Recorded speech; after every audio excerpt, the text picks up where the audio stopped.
Hello friends, welcome to my YouTube channel Common Kitchen Tips. ഇന്ന് നമുക്ക് കുറച്ച് മാങ്ങയും പാളയംകുടം പഴം കുറച്ച് കപ്പലണ്ടി ഇതുകൊണ്ട് നമുക്കൊരു സ്മൂത്തി ഉണ്ടാക്കാം. നമുക്ക് കപ്പലണ്ടി ഒരു 2 മണിക്കൂർ വെള്ളത്തിൽ കുതിർത്ത് വയ്ക്കണം. മാങ്ങ നല്ലപോലെ തൊലിയെത്തി മാങ്ങയും പഴവും ചേർത്ത് അടിച്ചെടുക്കാം. മാങ്ങയും പഴവും നല്ലപോലെ അടിച്ചെടുത്തിട്ടുണ്ട്. അതിലോട്ട് നമ്മൾ കുതിർത്ത് വെച്ചിരുന്ന കപ്പലണ്ടി, വെള്ള കപ്പലണ്ടിയാണ് നമ്മൾ എടുത്തിരിക്കുന്നത്. കുതിർത്ത് വെച്ചിട്ടുള്ള കപ്പലണ്ടി കൂടെ ചേർത്ത് കുറച്ച് പഞ്ചസാര ചേർക്കാം. ഒരു തുള്ളി വാനില എസൻസും കൂടെ ചേർക്കാം. നമുക്ക് വേണമെന്നുണ്ടെങ്കിൽ മാത്രം ചേർത്താൽ മതിയാവും. ഇത് തണുപ്പിക്കാതെയും കഴിക്കാം, തണുപ്പിച്ച് ഇഷ്ടമുള്ളവർക്ക് അങ്ങനെയും കഴിക്കാം.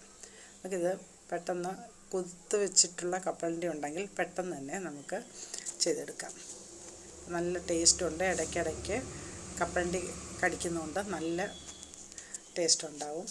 അപ്പം നമുക്ക് പഴുത്ത മാങ്ങയ്ക്ക് നല്ല മധുരം ഉണ്ടെങ്കിൽ നമുക്ക് പഞ്ചസാര ചേർക്കേണ്ടതില്ല.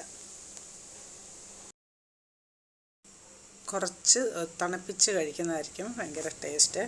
നമ്മൾ നല്ല കപ്പലണ്ടി നല്ല കുതിർന്ന് ഉണ്ടായിട്ടുണ്ട്. അപ്പോൾ അത് കഴിക്കുമ്പം നമുക്ക് നല്ലൊരു ടേസ്റ്റാണ്. നമുക്ക് വയറ് നല്ല നിറഞ്ഞതായിട്ട് ഫീൽ ചെയ്യും. നല്ല ഹെൽത്തി ആയിട്ടുള്ളൊരു സ്മൂത്തിയാണിത്. അപ്പം നിങ്ങളിങ്ങനെ ചെയ്ത് നോക്കണം. ഇതെല്ലാവർക്കും ഇഷ്ടപ്പെടും. കുട്ടികൾക്ക് വേണമെങ്കിൽ നമുക്ക് തണുപ്പിക്കാതെയും കൊടുക്കാം. ഇത് നിങ്ങളിങ്ങനെ ചെയ്ത്